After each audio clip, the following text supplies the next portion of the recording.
Hello and welcome to another Warcraft 3 audio commentary. This is going to be a little bit of a different one here. It's going to be a 4v4 random team game on Marketplace. I'm going to go through this replay at a little bit of quicker speed. I'm going to go at least 2x speed here for most of the game. I might speed it up a little bit, but I'm going to try to make this a little bit more peppy, a little bit shorter to watch. Maybe go on some smaller sort of tangents. So try to make this exciting. See how it comes out. So anyway, I've got one orc player, another orc player, and a human player on my team. I'm going to be the pink human player. So we have 2 humans and 2 orcs. We are lacking elf and undead, and our opponents are going to be human, undead, elf, and elf. So they are lacking an orc player on their team combination. So the map is Marketplace. My account name was Alchemist Pro, giving a really strong hint on what I might be going for, which maybe is not the best idea to tell your sort of broadcast your intentions to your opponents. But regardless, I am going to be going for one of the more obscure, least used heroes in Warcraft 3 according to Blizzard statistics, and that hero is going to be the Alchemist. Yes, and I think he is quite underrated.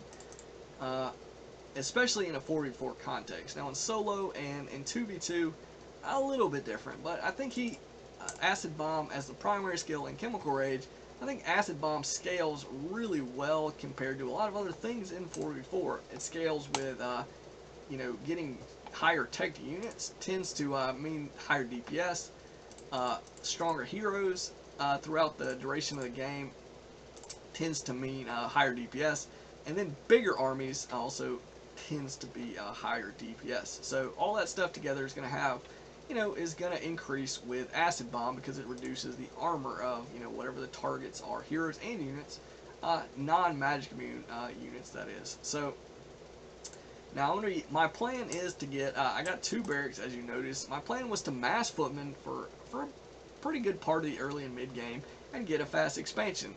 And then with 2 barracks, I could transition, I thought, to either rifles and knights, some combination, and also potentially go for, you know, casters, spellbreakers, even griffin aviaries, or, you know, workshop units, or some combination of, you know, whatever I thought would be the most effective out of all that stuff. Now, one of the reasons I chose to stick with defend, or to stick with footmen, sort of jumping the gun there, is defend. Defend makes footmen, you know, and it's a tier 1 upgrade that you can get.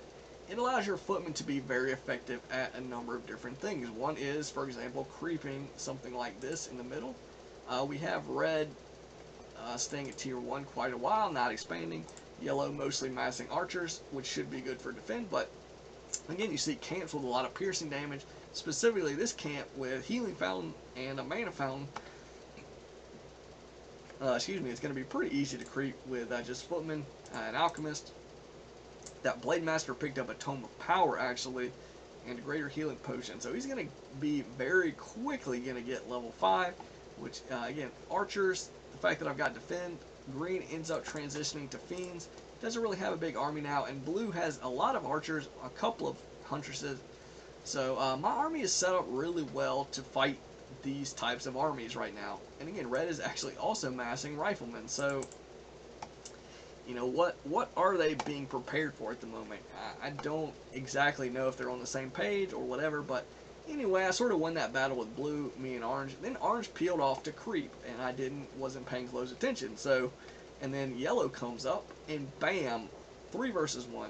Bad news for me. I get sort of smacked around a bit. I pull back to orange. Now orange's hero alone is a big enough threat. They're gonna run into this sort of you know, walled off area, and my footmen are gonna be incredibly powerful against these archers, especially with Acid Bomb, because archers, their base armor is 0, so Acid Bomb is gonna be getting, you know, just doing amazing work. And then again, defend mitigates the damage from archers and fiends and rifles, and footmen do extra damage since they do normal damage against all of those, you know, archers, fiends, and rifles. So, you know, pretty much couldn't be hoping for a much better situation. Now again, attacking in these towers was not a great idea. You know, 5 towers, obviously, you know, even with defend, not the best. And orange doesn't really have an army anymore. Purple is not with us, so yeah, not really likely that we can break in here. Now, orange could run back here and kill a bunch of acolytes, but we would much rather be going for this expansion, which I don't think we knew about at the time. But if we would have known about it, we most definitely could have knocked that out instead of just toying around with these towers and getting held up. And we didn't get any kills on those acolytes. Actually, he town portaled out with them, and bam, orange forces a TP, but gives up his level 5 hero for that. And again, looking back at this replay, I don't know what orange was really thinking, because he really just stopped making units. He didn't stop making production buildings. He wasn't like floating us resources for like the first, maybe 80% of this game duration. He's got about 2,000 gold right now, and he's massing towers. He's got 2 spirit lodges and a barracks that he's not using at all, not getting the upgrades even. Not getting anything upgrades at the workshop, except he did get the fortified tower upgrade, which I got to give him some credit. That is could potentially be useful, but he's not an edge spawn, so I don't even think they ever attack his main base. So, but it is good to get that upgrade. It's very cost effective. Like 50 gold, 200 wood for, especially if you've got a bunch of towers, obviously pretty effective. But anyway, and he is going to be doing some decent work with his Blade Master, obviously getting that Tome of Power leveled up so high. He doesn't really have a bunch of damage items, but he did pick up, he grabbed a boot, he bought a Boots of Speed and a Circlet. He's got a Ring of Regeneration, a Ring of Protection, a Staff of Teleportation, and he's also carrying around a Town Portal, which is like, I don't know if that's necessarily super important, but sort of a last-ditch resort if he needs to get out of there. So anyway, green, red, and purple have an engagement here, and this wouldn't be so bad for purple, I don't think, except for the fact that green pulls up behind red. So now it was a 2v1. Purple pulls back, so we just trade, another 2v1 with me.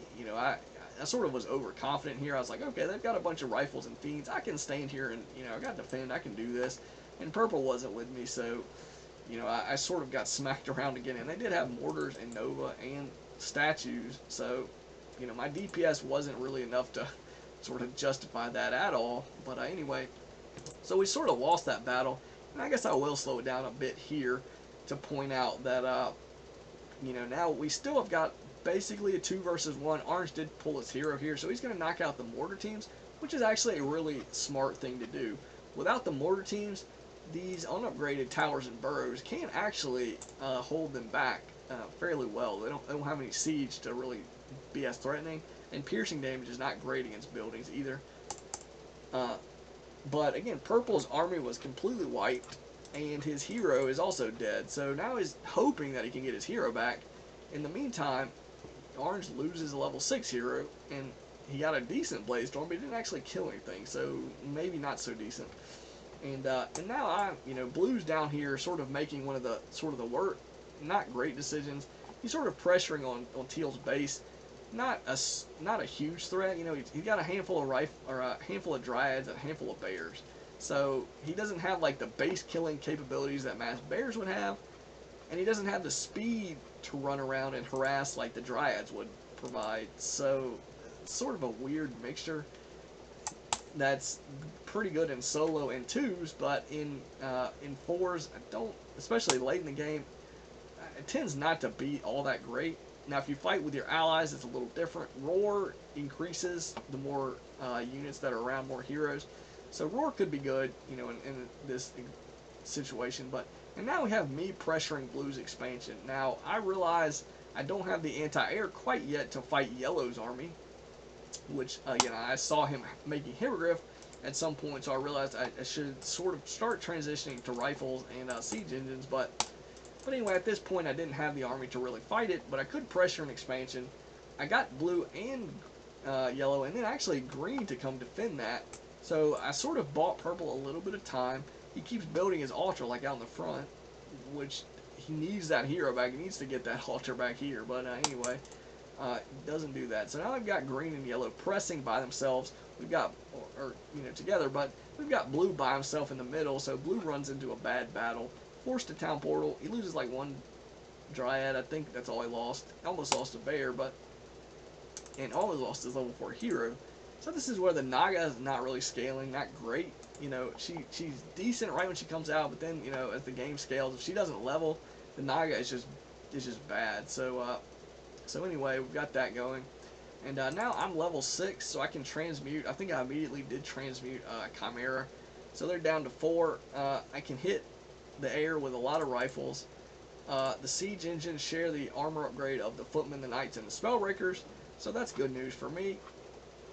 But again, we now we have green sort of fighting by himself. Yellow, green town portals away. I don't even think that was really necessary right then, but they were sort of out. You know, we had me and teal had a pretty good setup against them, and then orange's hero jumping in there. So, you know, maybe it was good that they town portaled. I think they could have stood around it just a little bit, but again, my army was actually really strong against yellows. Rifles and siege engines with all these. I don't really have damage upgrades yet, but I did have a bunch of piercing damage and acid bomb and transmute, which has a really short cooldown. So a little golf clap there for the Alchemist getting in the work. And now I've got blue once again pressuring. Now blue is like, it's like, okay, I'm going to keep pressuring this base regardless of what's going on. I'm not going to go for teamwork. You know, he can't even really fight Teal's army by himself. And I think he sort of realizes that now. He's got 2-1 upgrades. Teal's got 3-1, and he's got Master Priest, which he's not using Inner Fire. Blue could very well have Abolish Magic. Probably not a big deal. But Teal isn't dispelling any of this roar, so that's sort of silly. So actually the Blues Bears are doing okay, but the Naga, again, like I said, the Naga is a pretty big liability. Looked like Teal might have had Soul Burn, or either Soul Burn or Incinerate. I'm not sure which one of those, but and also I think he had Stormbolt. So, you know, he was able to go right at that Naga, kill him. Purple brings some Shaman here, and here, you know, I knocked an expansion out actually, and I got yellow to come defend it, and then I town portal to purple, thinking surely one of my allies that has an army, Teal very specifically, if Teal town portals here, we save purple, almost guaranteed we save purple, or we do a lot of damage and force them both to town portal. Maybe they still kill the fortress. I don't know. I think we probably could have saved purple though. If he definitely would have town portal quickly, but he tried to town portal way too late, did not get there. Orange staff's in, but again, now it's just me against 2 players. So now it's a, you know, Orange's hero's here, okay, but it's just a hero. Even a level 6 hero, you know, it's not like a panda, you know. He slowly does his damage, and he's going to be exposed to lots of damage himself. So this is bad. That was really a bad battle, and I'm going to end up killing some statues, and I think I killed a couple of fiends or something like that. But look at my army. It got obliterated, you know, down to 2 fiends, down to no spellbreakers, and 1 siege, well, 2 siege engines. I think I had another one up here, and then another 2 sitting here, sort of noobishly. But anyway, a huge chunk of my army got knocked out, and we lost purple's main base and like all of his production buildings. He's got no burrows. He's got a couple of peons out at least, but so he's not, you know, there's a long shot that he could at least get a little bit of his stuff back into the game. But again, and his shaman, he does have a shaman down here with Teal, but in terms of like remaking any of his units and stuff, and his hero, which is sort of the bigger point, and his income stream just completely going out, you know, all that stuff is a big swing for them. Now, they need to fight together. I don't know. They're pressing with yellow, green, and blue here. So 3 versus 1.5. I guess you'd say purple's got the shaman, but no hero, and not really much else to speak of. But Teal's doing okay. He does have Inner Fire now, so Inner Fire and Bloodlust together, not too shabby. But it's still not great. You know, you've got Knights against Chimera. You know, the Bears have Roar. It doesn't look like he's dispelling that in any way, but it does look like they're holding up okay. You know, Teal has got all these upgrades. He's got 3-2 on his Knights with Inner Fire. That's plus 5 armor, 14 armor, 46% damage reduction on those Knights. So that is pretty substantial. Yellow's hero is kind of meh. A dragon or a Dark Ranger, it's like, who cares? Now red gets in, and now red and yellow are going together. And now I've joined into the fray. So You know, and I've got the army to really handle yellow pretty easily. You know, none of their armies are really all that threatening to me. The mortar teams are sort of annoying. The Chimera, I need to watch out my knight. I need to keep the knights back. But you know, nothing else. And again, the mortar teams against the siege engines, you know, that would be sort of annoying. But other than, and again, even against the spellbreakers, not too bad. But again, in terms of like getting completely, you know, my army just completely wiped in a short time, you know, they don't really have the capability. You know, he's got some, you know, he's got 2 Chimera, a little bit annoying, a couple of mortar teams, you know, 2 or 3, a little bit annoying, but again, nothing too terrible. And every you know 45 seconds, I think I can transmute a Chimera, a bear, you know, a dryad, a fiend, whatever is closest. But I typically will focus the Chimera. I feel like they're sort of the bigger threat, and then you know maybe the bears or something like that. But I mostly want to get rid of the Chimera. And now I get into this battle where I go right at the Death Knight. My allies did not join me, so that, you know, I ran a little bit, overextended a bit, but I did have a town portal, and they don't have like a strong combination of nuking heroes or armies right now. So, you know, I wasn't super, you know, I wasn't really scared to lose my hero there. I had a town portal. They didn't have stun or whatever. So yeah. So now I killed the Death Knight. I got out of there. I probably should have just town portaled to Teal's base, but I ended up town portaling in my own base. And I'm going to run back. And now yellow, you know, they're still sort of disorganized here. And this just Big Daddy Alchemist is coming back to the battle, level 8. And I think I'm just going to immediately pop off a Chimera when I get to the battle. Again, I need to be a little bit careful with these knights. But my anti-air is still sort of back here. But anyway, I go into the battle, immediately kill a Chimera. Bam, gone.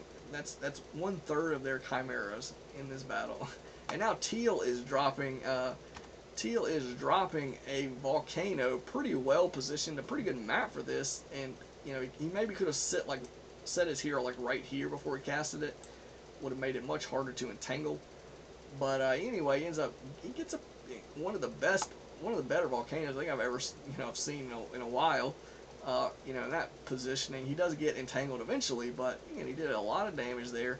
You know, their armies are again sort of disorganized. You know, you've got, you know, it's like yellow's trying to decide, okay, you know, do we want to engage? Do we want to, you know, back up? And he's losing, you know, he's losing units all the time. You know, dropping an acid bomb, -5 armor on this fiend, even with 3 armor upgrades, drops him down to 1 armor. Damage reduction 6%. Plus, he's going to take 225 damage from that acid bomb in poison damage. And so, you know, and then you look at, you know, this Blade Master running around. If he's targeting anything in the acid bomb, specifically that keeper, good night. That thing is gone, you know, really quick. So, you know, now you look at their army, it's sort of a ragtag, you know, Chimeras there. It's like, yeah, whatever, you know, I've got these siege engines, these rifles, acid bomb. My hero doesn't even need an orb, but I did pick up an orb of fire, but you don't actually need that to hit air units with the Alchemist, which is another sort of plus. So, acid bomb, gonna be the primary skill when I go for the Alchemist. I think it scales better than Chemical Rage, and Chemical Rage will be the secondary skill. Obviously, when you get to level 6, you do not skip Transmute. You get that immediately. Instant kill on it, pretty much any unit, except for like a upgraded Mountain Giant with resistant skin.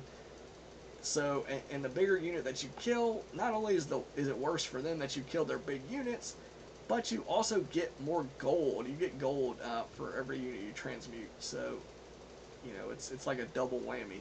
Not, you know, arguably the immediate impact maybe isn't quite as strong as Charm, but you do get the gold there. So, and you don't have to worry about protecting the unit because you're not charming it, you're just instantly killing it. So anyway, that's sort of how that goes. And yeah, I felt like the level of 10 Alchemist, I mean, come on. This guy was just running around, just sort of carrying all kinds of battles. Now, again, I did make some questionable calls. Again, you don't always know what your allies are going to do. So, you know, that what looked like a really questionable call, I think I'm going to pin that on Teal not going to defend. You know, maybe he thought he had to defend his own base a little bit more than he would have liked to defend Purple's, but you know, I think you get a town portal in there. we could have smacked them around, and then if he needed to go back to his base, he could have bought a town portal and gone back. You know, wouldn't have been a big deal. But anyway, though, I hope you enjoyed the level 10 Alchemist, the sort of faster pace of this audio. You know, if you think that's better, you know, let me know in the comments or whatnot. And you know, if you prefer the sort of more extensive explanation audios where, you know, I go into more detail about specifics and, you know, slowly watch the battle, sort of talk about the different changing dynamics and sort of give, you know, more tips that way, you know, you can let me know about that. You know, I don't necessarily know which one is going to be more appreciated or whatnot from you guys. So, you know, if you let me know, you know, maybe you think the other ones are boring because I go too much into detail, or, you know, it's too slow. You know, the games are sort of meh, so you might think so. You know, having to watch for, you know, however long you watch for or however long it is, you know, you might be too much. But anyway, it's going to be the end of this one for the Alchemist Pro, and hopefully you found it entertaining to see a level 10 Alchemist running around just romping all over, you know, things and instantly killing, you know, Chimera and whatnot in every engagement. It doesn't quite look in these big battles. It maybe doesn't look as flashy. You drop acid bomb and you can't even really see it. You know, it's not like a carrion swarm or a flame strike or blizzard. So the impact is sort of, you know, it might be hard to notice. You know, in these big battles, it's like, you know, you might not even notice. Okay, what has acid bomb, and, you know, the damage is over time. So you have to, you know, sort of watch that to even notice it. And then the other part of the damage is sort of coming off of actual attacks on the units and heroes. So, you know, that's probably why it's a little bit, you know, it might seem like an understated and underrated, you know, hero and ability. But I think if you start to use it, you know, you will sort of notice, you know, maybe not even as a first hero, but maybe as a second or a third hero with something like Mass Fiends or whatnot, you know, Orc maybe. I think that sort of started popping up against Griffins and stuff like Knights. But anyway, you know, I think there is a place for the Alchemist, specifically in these big team games. Now anyway, so that's just sort of my thoughts on it. And anyway, good game, everybody. ScryMind out.